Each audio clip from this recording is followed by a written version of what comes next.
Hello everyone, welcome to all English math की passion शिक्षण। This is Greeshma. आज हम बात करने जा रहे हैं सीटेट के एक और टॉपिक के बारे में, जो है रेगुलर पॉलीगन यानी कि नियमित बहुभुज। इससे सीटेट के पेपर में एक क्वेश्चन या दो क्वेश्चन ज़रूर आते हैं। तो चलिए इसके बारे में डिस्कस करते हैं कि नियमित बहुभुज या रेगुलर पॉलीगन क्या होते हैं। तो रेगुलर पॉलीगन, जिसे हिंदी में क्या बोलते हैं, नियमित बहुभुज बोलते हैं। अगर इसकी डेफिनेशन की बात करें, यदि बहुभुजों की सभी भुजाएं और आंतरिक कोण बराबर हों, यानी कि जिस बहुभुज की सभी भुजाएं और आंतरिक कोण यानी कि इंटीरियर एंगल बराबर होंगे, यानी कि इक्वल होंगे, तो उन्हें क्या कहते हैं, हम नियमित बहुभुज या रेगुलर पॉलीगन कहते हैं। तो रेगुलर पॉलीगन के एग्जाम्पल कौन कौन से होते हैं वो देख लेते हैं। तो ये क्या है हमारा ट्राइंगल। इसमें एन की कितनी साइड है, 1 2 3। तो इसमें कितनी है, n = 3। यह हमारा है स्क्वायर। इसमें n की कितनी साइड्स हैं, 1 2 3 4। तो इसमें n की वैल्यू कितनी होगी हमारी, 4। नेक्स्ट है हमारा, इसमें कितनी साइड है, पेंटागन है ये, 1 2 3 4 5। तो इसमें n की वैल्यू कितनी होगी, 5। तो इसे क्या कहते हैं हम, पेंटागन। इसमें n की कितनी साइड्स हैं ये देख लेते हैं, 1 2 3 4 5 6। तो इसमें n की कितनी साइड्स हैं, 6। तो इसे क्या बोलते हैं हम, हेक्सागन। तो नियमित बहुभुज या रेगुलर पॉलीगन क्या होता है कि जिसमें जिस बहुभुज की सभी भुजाएं और आंतरिक कोण बराबर हों, उन्हें क्या कहते हैं हम, रेगुलर पॉलीगन कहते हैं। यानी कि जैसे हमारे पास ट्राइंगल है, तो इस ट्राइंगल में सभी साइड 1 2 3 यानी कि तीनों साइड्स और इनके जो एंगल हैं, ये इंटीरियर एंगल या आंतरिक कोण, ये क्या होंगे, हमारे बराबर होंगे। यानी कि दोनों साइड्स, तीनों साइड्स बराबर होंगी। इसमें ये वाली और ये वाली, और जो ये इनके एंगल्स हैं, ये और ये अंदर के सभी एंगल्स, आंतरिक कोण और सभी बाहर की साइड्स इक्वल होती हैं। तो वही हमारे क्या कहलाते हैं, रेगुलर पॉलीगन कहलाते हैं। तो रेगुलर पॉलीगन के टाइप मैंने बता दिए हैं आपको। त्रिभुज होता है, स्क्वायर होता है, पेंटागन होता है, हेक्सागन होता है। अब बात करते हैं कि समबाहुभुजों में न केवल सभी भुजाएं सर्वांग सम होती हैं, बल्कि कोण भी सर्वांग सम होते हैं। मैंने आपको सर्वांग सम की वीडियो पहले ही प्रोवाइड कर दिया, आप जाके वो भी चेकआउट कर सकते हैं। उसका लिंक मैं आपको डिस्क्रिप्शन में या आई बटन में दे दूँगी। तो इसमें क्या है, समबाहुभुज में सभी भुजाएँ तो सर्वांग सम होती हैं, साथ साथ सभी कोण भी सर्वांग सम होते हैं। करते हैं इसके इंटीरियर एंगल और एक्सटीरियर एंगल की, और उसके लिए क्या फॉर्मूलाज यूज़ होते हैं, इन सभी चीज़ों के बारे में देखते हैं। तो सबसे पहले ये समझ लेते हैं कि इंटीरियर एंगल और एक्सटीरियर एंगल क्या होते हैं पॉलीगन के लिए। अगर हमारे पास ये ट्राइंगल है, तो इसमें इंटीरियर एंगल या आंतरिक कोण कौन से होंगे हमारे। अगर हमारे पास ये ट्राइंगल A B और C है, तो इसमें इंटीरियर एंगल कौन से होंगे हमारे, एंगल A ये वाला होगा आंतरिक कोण, एक एंगल B ये होगा आंतरिक कोण, और एक एंगल C ये होगा हमारा इंटीरियर एंगल यानी कि आंतरिक कोण।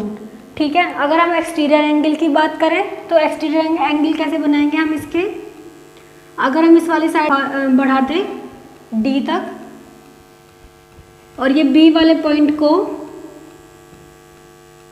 इधर पीछे तक बढ़ा दें E तक, और हम ये CA वाली लाइन को आगे तक बढ़ा दें थोड़ा F तक, तो हमारे पास ये जो एंगल बनता है, ये वाला एंगल, ये वाला एंगल और ये वाला एंगल, तो जो एंगल मैंने बड़े कर्व से बनाएंगे, जो एंगल हमारे पास बनते हैं, ये हमारे क्या कहलाते हैं, एक्सटीरियर एंगल यानी कि बाह्य कोण।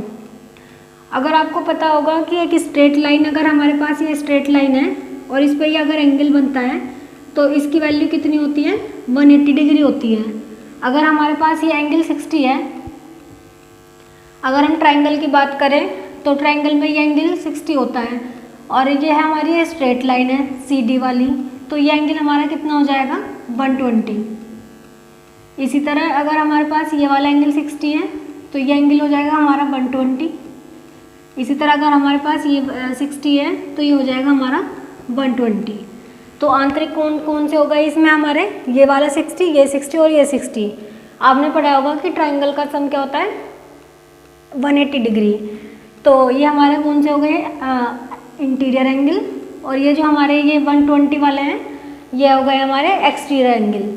तो अब इनके फॉर्मूलाज के बारे में देख लेते हैं कि इंटीरियर एंगल और एक्सटीरियर एंगल के लिए क्या क्या फॉर्मूलाज यूज होते हैं। बात करते हैं हम इसमें एक्सटीरियर एंगल की। तो एक्सटीरियर एंगल के फॉर्मूलाज क्या हैं।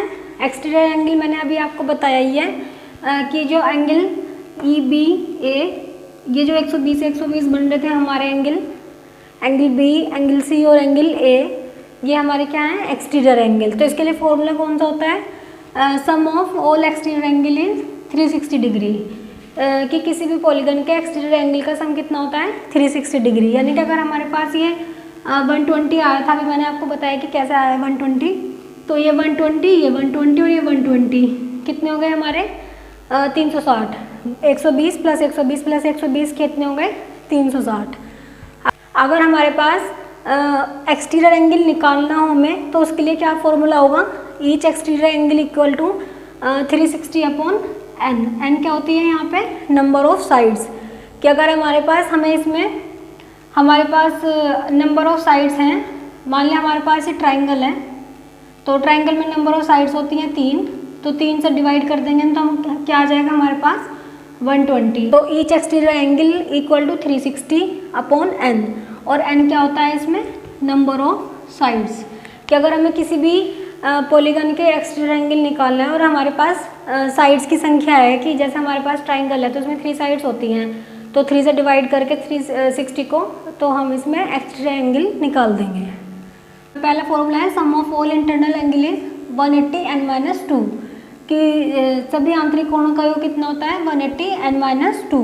और अगर हमें प्रत्येक आंतरिक कोण निकालना हो, प्रत्येक आंतरिक कोण के लिए क्या फॉर्मूला आता है हमारा 180 n-2 अपॉन n।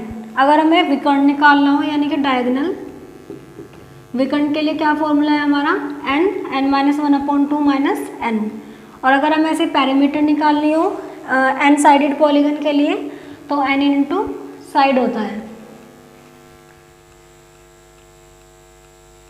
ये जो मैंने आपको फॉर्मूलाज बताए हैं, इन पर बेस्ड क्वेश्चन डायरेक्ट एग्जाम में पूछे जाते हैं। अभी 1-2 क्वेश्चन इससे रिलेटेड देख लेते हैं जो एग्जाम में आए हुए हैं, और ये जहाँ पे ये टॉपिक पूछा जाता है वहाँ पे ये सभी फॉर्मूलाज अप्लाई हो जाते हैं। अब नेक्स्ट बात करते हैं इसमें क्वेश्चन की। तो इस पे बेस्ड एक क्वेश्चन देख लेते हैं कि किसी बहुभुज के सभी अंत्यकोणों का योग 1440 है, तो बहुभुज की भुजाओं की संख्या है। तो ऑप्शंस गिवन है हमें, ए में 8 दे रखा है, ऑप्शन बी में 10, ऑप्शन सी में 9, या ऑप्शन डी होगा 12। तो इसमें मैंने अभी आपको एक फॉर्मूला बताया है कि बहुभुज के अंत्यकोणों का योग कितना होता है।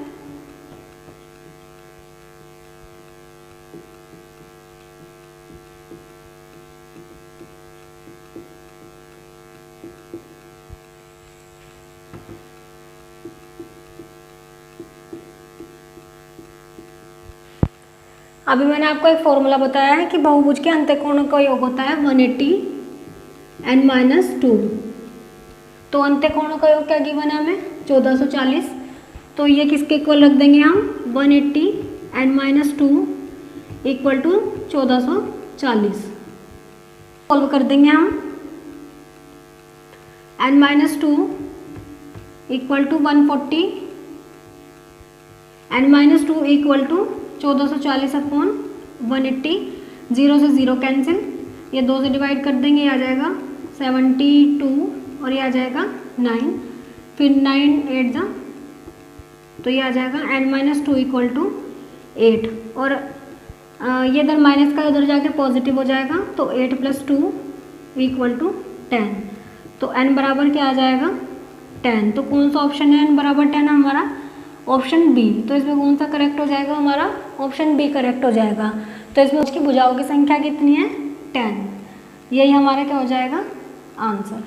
अगर आपको मेरी वीडियो इन्फॉर्मेटिव लगी हो तो वीडियो को लाइक करें, अपने फ्रेंड्स के साथ शेयर करें, और कोई आपका क्वेश्चन हो तो कमेंट करें, और प्लीज़ चैनल को सब्सक्राइब करें ऐसी इन्फॉर्मेटिव वीडियो पाने के लिए।